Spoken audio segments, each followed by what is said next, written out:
Hello friends, welcome आप सभी का सीआर क्लासेस में। मैं हूं चांदनी। आज हम लोग पढ़ेंगे पवन सीरीज। यहाँ से देखते हैं, पवन सीरीज पढ़ेंगे। Semester fourth semester, DElEd fourth semester. Subject है विज्ञान कक्षा का शिक्षण। क्वेश्चन होंगे अति लघुत्तरीय। देखते हैं थोड़ा आगे। यहाँ से देखते हैं पहला क्वेश्चन। मनुष्य के रक्त को जमने में कितना समय लगता है। कह रहे हैं कि मनुष्य के रक्त को जमने में कितना समय लगता है। अब हम लोग कुछ काम कर रहे होते हैं, कभी कभार सब्जी छील रहे काट रहे होते हैं, अचानक से हाथ कट जाता है, तो फिर थोड़ी देर बाद हम देखते हैं वो रक्त जहाँ भी खून जहाँ भी निकला है वो जगह वो जम गया है। तो उसको जमने में समय कितना लगता है, तो वो लगता है 4 से 8 मिनट तक। अब देखेंगे नेक्स्ट क्वेश्चन कि श्वेत रक्त कणिकाओं का जीवन काल कितना होता है। तो श्वेत रक्त कणिकाएं यानी कि वाइट ब्लड सेल्स WBC, श्वेत रक्त कणिकाओं का जीवन काल कितना होता है। तो श्वेत रक्त कणिकाओं का जीवन काल 1 से 4 दिन तक होता है। अब देखेंगे नेक्स्ट क्वेश्चन। रक्त वर्ग की पहचान सर्वप्रथम किस वैज्ञानिक ने की थी। तो यहाँ से देखते हैं कि रक्त वर्ग की पहचान सर्वप्रथम कार्ल लैंडस्टीनर 1868 जो 1943 तक वैज्ञानिक रहे, इन्होंने 1930 में की थी। 1930 में क्या की थी, कार्ल लैंडस्टीनर ने रक्त वर्ग की पहचान। अब देखेंगे नेक्स्ट क्वेश्चन। विद्युत धारा किसे कहते हैं। तो आवेश प्रवाह की दर को या मात्रा को विद्युत धारा या इलेक्ट्रिक करंट कहते हैं। अब देखेंगे नेक्स्ट क्वेश्चन। विद्युत धारा का मात्रक क्या है। तो विद्युत धारा का मात्रक है एम्पियर। विद्युत धारा का मात्रक एम्पियर होता है। अब देखेंगे नेक्स्ट क्वेश्चन। अच्छा, विद्युत के दो सुचालक बताइए। विद्युत के दो सुचालक, तो पहला तो है सोना चांदी, 2 हो गए, तीसरा तावा, चौथा एल्युमिनियम। तो 4 लिख दिए हैं, कोई 2 तो याद हो ही जाएंगे। सोना चांदी तांबा एल्युमिनियम। अब सोना चांदी तो ज़रूर ही याद कर लेना, क्योंकि सबसे महंगाई तो सोने चांदी पे है। विद्युत के 2 सुचालक सोना चांदी। अब देखेंगे नेक्स्ट क्वेश्चन। यहाँ से देखते हैं विद्युत के 2 कुचालक क्या होते हैं। तो रबर, एक तो रबर है और दूसरा प्लास्टिक और तीसरा लकड़ी। इनमें क्या है, इनमें करंट नहीं आता है, रबर में, प्लास्टिक में और लकड़ी में। अब लकड़ी भैया होनी चाहिए सूखी, ये नहीं कि तुम गीली लकड़ी ले गए और खुले तारों में हिलाने लगे जाके खुले तार, तो क्या होगा, करंट लगेगा, वो तो सुचालक बन जाएगी। अगर लकड़ी गीली है तो वो विद्युत की सुचालक बन जाएगी, अगर लकड़ी सूखी है तो विद्युत की कुचालक। अब देखेंगे नेक्स्ट क्वेश्चन।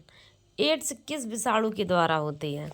तो HIV human immuno deficiency virus. AIDS किस विषाणु के द्वारा होता है, ह्यूमन इम्यूनो डिफिशियंसी वायरस। अब देखेंगे नेक्स्ट क्वेश्चन।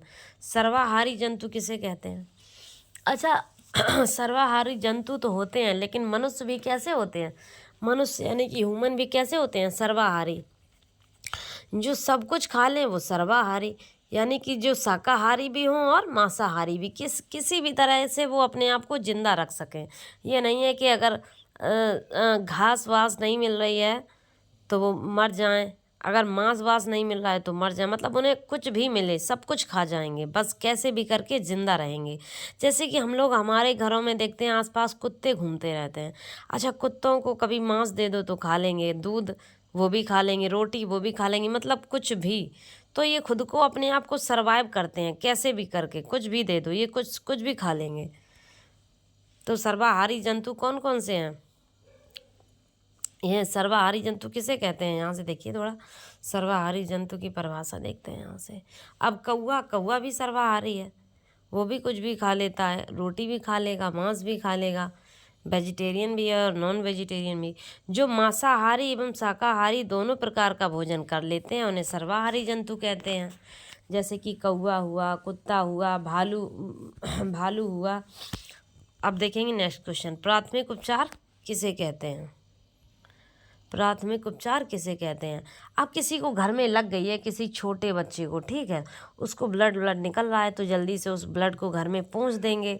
और कोई भी जो ज़ख़म वाला जो ट्यूब रहता है वो लगा देंगे। अब ये नहीं है कि उसको ब्लड निकल रहा है निकलने देंगे, डॉक्टर के पास जाएंगे तभी कुछ डॉक्टर करे, हम कुछ नहीं करेंगे। तो आपातकालीन स्थिति में डॉक्टर के आने से पहले जो उपचार किया जाता है उसे प्राथमिक उपचार कहते हैं। प्राथमिक उपचार किसे कहते हैं? आपातकालीन स्थिति में डॉक्टर के आने से पहले जो उपचार किया जाता है उसे प्राथमिक उपचार कहते हैं। अब देखेंगे नेक्स्ट क्वेश्चन। हेपेटाइटिस बी शरीर के किस अंग को प्रभावित करता है? तो हेपेटाइटिस बी विषाणु के कारण होने वाला एक गंभीर संक्रामक रोग है। हेपेटाइटिस बी विषाणु के कारण होने वाला एक गंभीर संक्रामक रोग है जिसे टीके द्वारा आसानी से रोका जा सकता है। अब देखेंगे नेक्स्ट क्वेश्चन कि एड्स का पूरा नाम क्या है? अभी ऊपर बताया था मैंने, acquired immunodeficiency syndrome. Acquired immunodeficiency syndrome.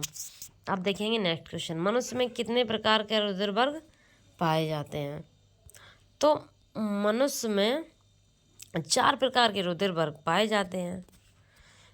Karl Landsteiner ने मनुष्य के रक्त को 4 वर्गों में बांटा है। वो कौन कौन से वर्ग हैं? वो अब देखा होगा आप लोगों ने, जैसे भी ब्लड टेस्ट कराने जाते हैं कहते हैं कौन सा ब्लड ग्रुप है, कोई कहता है ए, कोई कहता है बी, कोई कहता है ओ, कोई कहता है ए बी।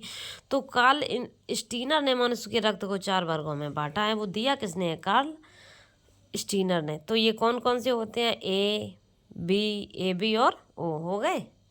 ये 4 प्रकार के होते हैं, ए बी और ओ। और दिए किसने हैं? कार्ल लैंडस्टीनर ने। Thanks for watching. अगर आपको मेरी क्लास अच्छी लगती है तो प्लीज़ लाइक करें, सब्सक्राइब करें। हम आपके लिए ऐसे एजुकेशन वीडियो लाते रहेंगे।